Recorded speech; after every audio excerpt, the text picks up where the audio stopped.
अगस्त का महीना चालू हो गया है। यदि आपने अपने गार्डन में एग्जोरा का प्लांट लगाया है तो जो 2 खाद आज मैं देने वाली हूँ उन 2 खाद को आप डाल सकते हैं। और जो काम मैं एग्जोरा के प्लांट में करने वाली हूँ उन कामों को अगर आप करते हैं तो आपके एग्जोरा के प्लांट में अगर फ्लावर नहीं आते हैं तो एग्जोरा के प्लांट में फ्लावरिंग भी होगी, पत्तियां भी काफी अच्छी हरी रहेंगी, पौधा आपका काफी सुंदर सा घना सा दिखाई देगा।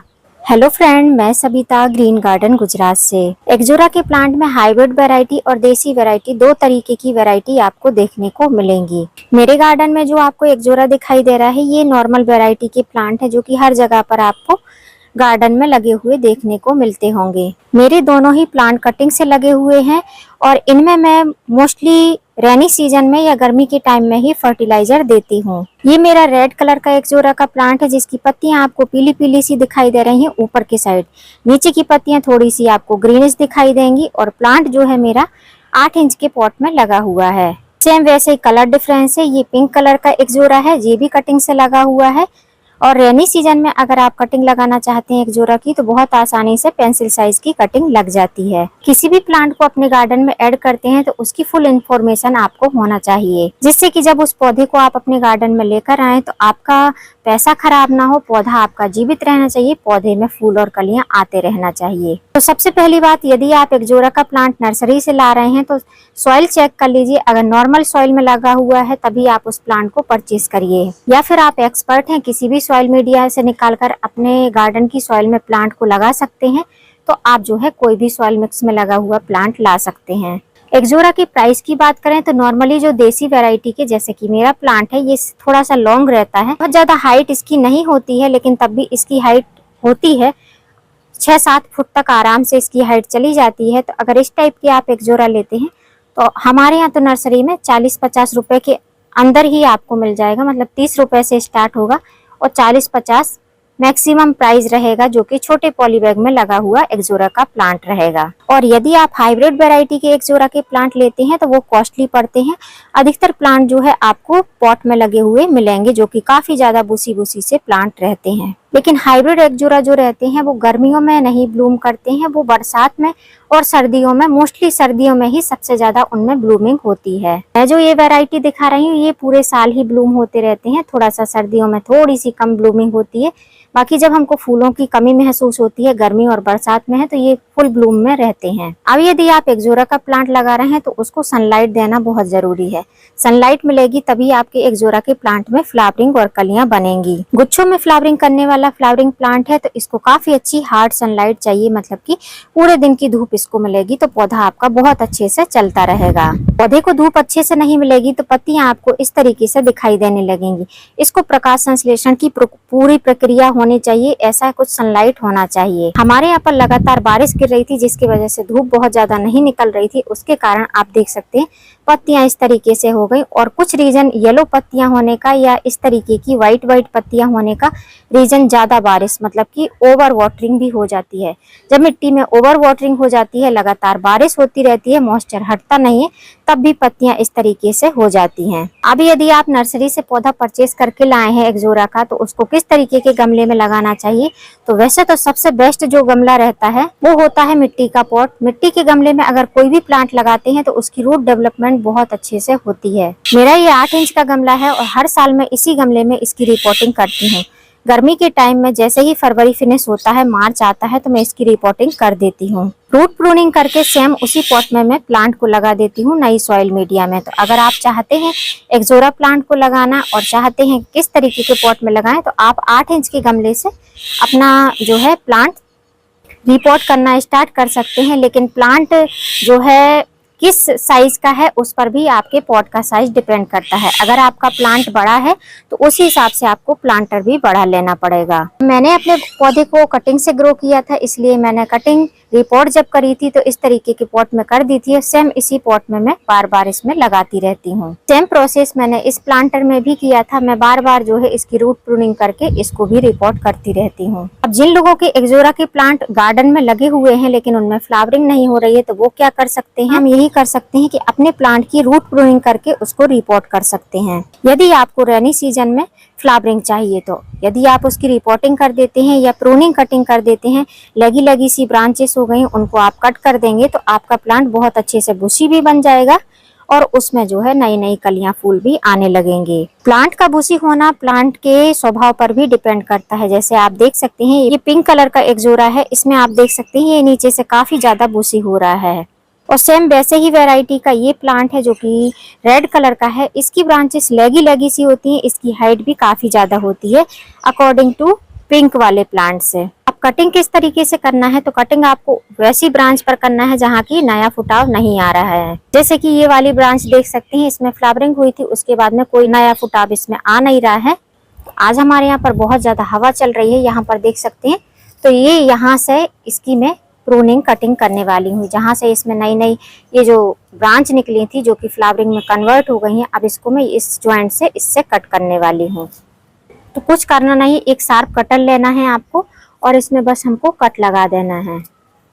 ऐसे एक बार में कट हो जाना चाहिए, बार बार उसमें मशक्कत नहीं करना है। और यहाँ पर आप देख सकते हैं इसमें फ्लावरिंग तो हो रही है लेकिन कोई भी पत्ती वगैरह नहीं है, तो ऐसी ब्रांच को भी हमको नहीं रखना है। फ्लावरिंग अगर ऑलमोस्ट झड़ चुके हैं फ्लावर, जो कि 6-8 फ्लावर बचे हैं इस तरीके से पेटल में, यही बचे हुए हैं, बाकी के सारे ही बंचेस में फ्लावर इसके झड़ चुके हैं। तो ऐसी ब्रांचेस को भी हमको कट कर देना है। जब इस ब्रांच को कट कर देंगे तो इसमें से भी नोट से कई सारी ब्रांच निकलेंगी। तो अभी आप देख सकते हैं पहले मैंने इसमें यहाँ से कट लगाया था, अब इसमें हम थोड़े ऊपर से कट लगाएंगे। तो इसको हम यहाँ से कट कर देंगे। तो जहाँ जहाँ से फ्लावरिंग खत्म हो गई है उन सारी ब्रांचेस को हम ऐसे थोड़ा थोड़ा सा ट्रिम कर देंगे। कुछ को हम हार्ड प्रून करेंगे, कुछ को हम ट्रिम करेंगे। तो अभी आप देख सकते हैं इस तरीके से जो कि फ्लावर थोड़े से बचे हुए थे उनको मैंने हटा दिया है।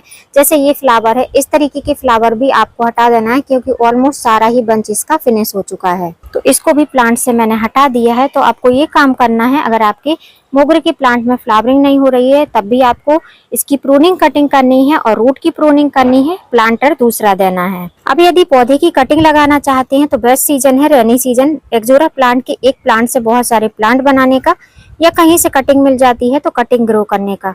तो जैसी मैं पतली पतली साइज की कटिंग ली है, ऐसी कटिंग नहीं जल्दी ग्रो होती है। अगर एक्जोरा की प्लांट की कटिंग ग्रो करनी है आपको, तो मिनिमम जो है आपकी कटिंग का साइज ऐसा होना चाहिए, ऐसी थिकनेस होनी चाहिए जो आप देख रहे हैं इस तरीके से।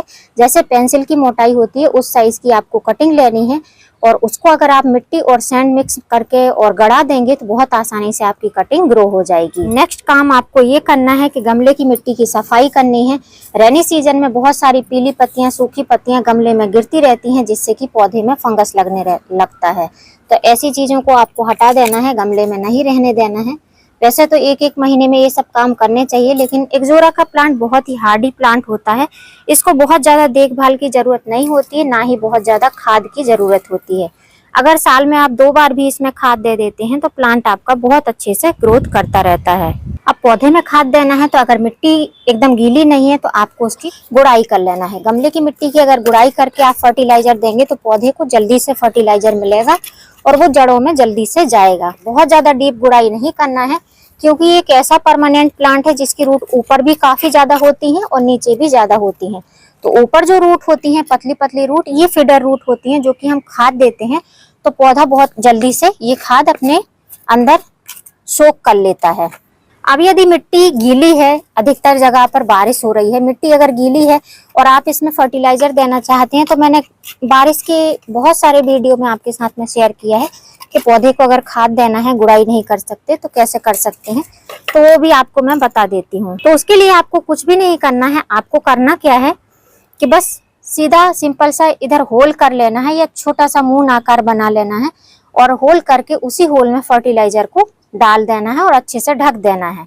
और बारिश गिरती है तो पानी नहीं डालना है, और अगर बारिश नहीं गिर रही है तो आपको उसमें भले ही आधा मग्गा पानी डालना है, 1 गिलास पानी डालना है, लेकिन पानी जरूर डालना है अगर सॉलिड फर्टिलाइजर दे रहे हैं तो। गमले की मिट्टी की गुड़ाई कर दी है, अब इस मिट्टी को हम ऊपर चढ़ा देंगे। तो इस तरीके से मिट्टी का ऐसे जो सर्कल बनाना है, ये इधर से ओपन कर लेना है और जितनी मिट्टी है इसको ऊपर चढ़ा देना है। सेम प्रोसेस इसमें भी करना है। तो दोनों ही गमले की मिट्टी को मैंने ऊपर साइड कर दिया है। अब इसमें हमको खाद देना है। पौधे में जिस जिस पोषक तत्व की कमी रहती है हमको बस वही खाद देना है। एक्स्ट्रा फर्टिलाइजर हमको अपने पौधे में अप्लाई नहीं कराना है। तो मेरा जो पौधा है इसमें फ्लावरिंग के लिए भी फर्टिलाइजर देना है, ओवरऑल ग्रोथ के लिए भी देना है और पत्तियां हरी भरी रहें उसके लिए भी खाद देनी है। तो सबसे पहले हम इस वाले प्लांटर में फर्टिलाइजर देने वाले हैं। तो इस पौधे के लिए जो हम खाद देने वाले हैं वो ये खाद है, जो कि 3 तरीके की खादों से बनी हुई फर्टिलाइजर है, इसका हम यूज करने वाले हैं। तो इसमें कौन कौन सी खाद है सबसे पहले वो बता देती हूँ।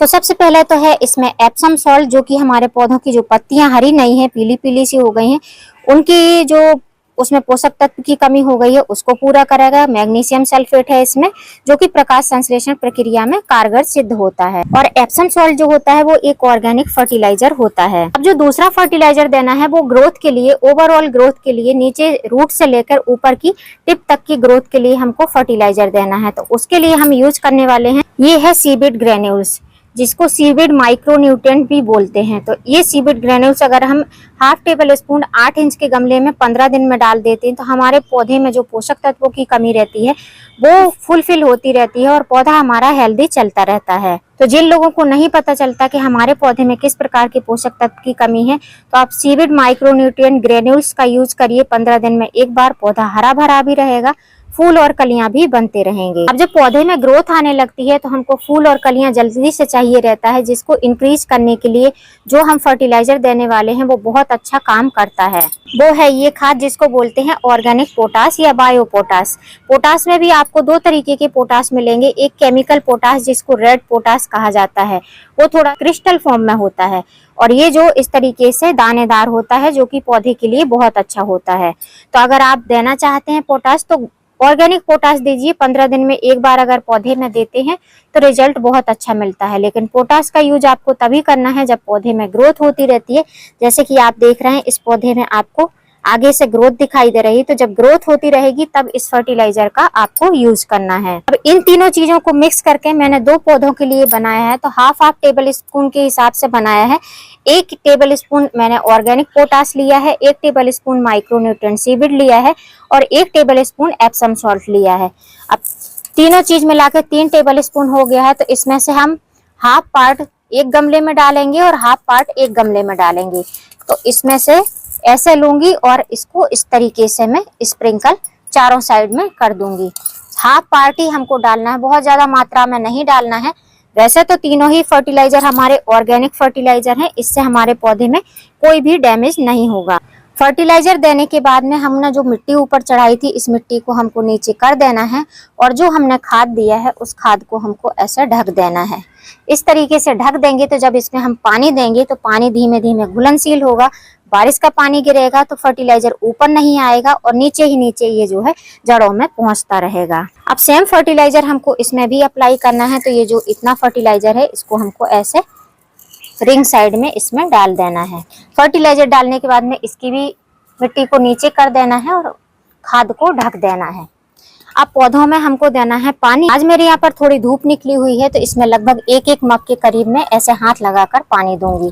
मिट्टी में डायरेक्ट हमको ऐसे पानी नहीं डालना है, नहीं तो मिट्टी में गड्ढे बनने लगते हैं और जड़ें ऊपर दिखाई देने लगती हैं। तो इस तरीके से हमको 1-1 मग इसमें पानी डालना है। दोनों ही गमले में पानी डाल दिया है। अब इन गमलों को हमको रखना किस जगह पर है, तो मेरे यहाँ पर धूप छाए जैसा हो रहा है, मतलब डायरेक्ट धूप बहुत ज्यादा नहीं हो रही है।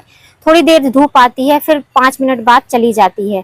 तो ऐसी कंडीशन में जब आप एप्सम सॉल्ट देते हैं या कोई भी फर्टिलाइजर देते हैं तो इसको आप धूप में रख सकते हैं। यदि ये फर्टिलाइजर आप पत्तियों पर स्प्रे करते हैं तो पौधे को आपको शेड में रखना जरूरी होता है। शेड कैसा होता है? ओपन शेड, जो कि आसमान के नीचे हो प्लांट, लेकिन किसी प्लांट के नीचे होना चाहिए पौधा। अब जो ये फर्टिलाइजर दिया है इसको हमको कब अप्लाई करना है, तो इस फर्टिलाइजर को हमको अप्लाई तब करना है जब हमारे पौधे में से फूल और कलियां सारे ही समाप्त हो जाएंगे और इसकी हम फिर से ट्रिमिंग करेंगे। जैसे ही फूल और कलियां खत्म हो जाएंगे तो इनकी हम छोटी छोटी सी यहाँ से कटिंग कर देंगे, फिर नए फुटाव आएंगे। उसके बाद में इसको हमको ग्रोथ के लिए फर्टिलाइजर देना है, फिर उसके बाद में हमको ये तीनों फर्टिलाइजर अप्लाई करना है। तो हर पौधे को उसके जरूरत के अनुसार ही फर्टिलाइजर देना जरूरी होता है। अगर आप ओवर फर्टिलाइजर देते रहते हैं जिसको पौधे की जरूरत नहीं होती है, तो पौधा आपका खराब हो जाता है। तो यदि आपके भी एक्जोरा के पौधे में फूल नहीं बन रहे हैं, कलियां नहीं बन रही हैं, तो आप इस फर्टिलाइजर का यूज कर सकते हैं। फूल खिल रहे हैं, कलियां बनी हुई हैं, तब भी इस फर्टिलाइजर को आप अपने एक्जोरा के प्लांट में डाल सकते हैं। और जो काम मैंने कर दिखाए हैं, जो चीजें मैंने आज बताई हैं, उन चीजों को आप करेंगे तो अगर आपका एक्जोरा का प्लांट फूल नहीं दे रहा है तो फूल भी देने लगेगा और पौधा भी काफी घना बन जाएगा। गमले का डिफरेंस इसलिए होता है, मिट्टी के गमले में मैंने जब पानी डाला तो वो तुरंत ही पानी फिनिश हो गया था, मतलब कि उसने सोख कर लिया था, और जब हमने प्लास्टिक के गमले में उतना ही पानी डाला तो उसको थोड़ा सा टाइम लगा। इसलिए जब भी आप एक्जोरा का प्लांट या कोई भी प्लांट लगाते हैं, टेरेस गार्डनिंग करते हैं, तो मिट्टी के पॉट में ही आप प्लांट लगाना प्रीफर करें। उम्मीद करती हूँ फ्रेंड वीडियो हेल्पफुल रहा होगा। वीडियो यदि अच्छा लगा हो तो वीडियो को लाइक करना, चैनल पे न्यू हो तो चैनल को सब्सक्राइब करना बेल आइकन के साथ। फिर मिलूंगी किसी नई वीडियो में नए टॉपिक के साथ, तब तक के लिए हैप्पी गार्डनिंग।